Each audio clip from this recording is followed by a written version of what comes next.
ex-general.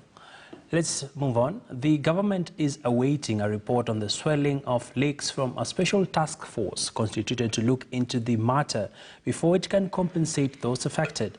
According to government spokesman Colonel Cyrus Aguna, the phenomenon has had far-reaching effects on local communities. Are areas that previously were occupied by people and now they are no longer there. So the homes that were there before are no longer homes. Then you can begin to ask yourself, then what has happened to the economic activities?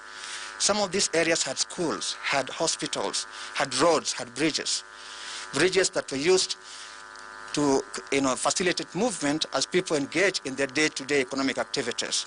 And therefore, they cannot be able to do that for now. Then you can begin to appreciate what impact this phenomenon has caused to many homes and livelihoods.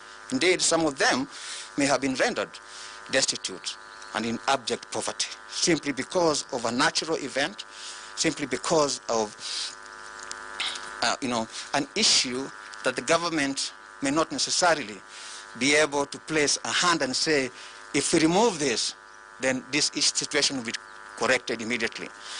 There are two factors I did mention. Siltation could be attributed to trees being cut, and therefore the water,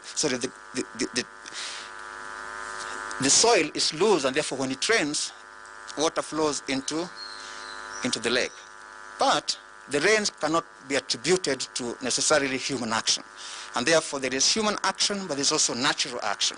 Camp is to provide assistance to sustain life, and but the government has been able to respond.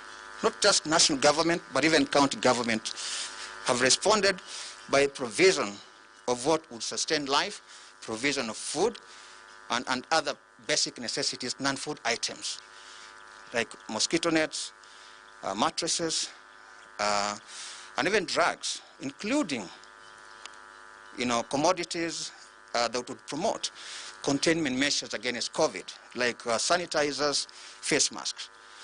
So specifically, in terms of quantities that have been given out by government across the time we started experiencing the rains up to now, and I'll just go through a few counties that are affected by what we are observing as far as this phenomenon is concerned. In the county of Baringo, the government has been able to supply 6,850 bags of rice, 600 bags of beans, 200 cartons of cooking oil.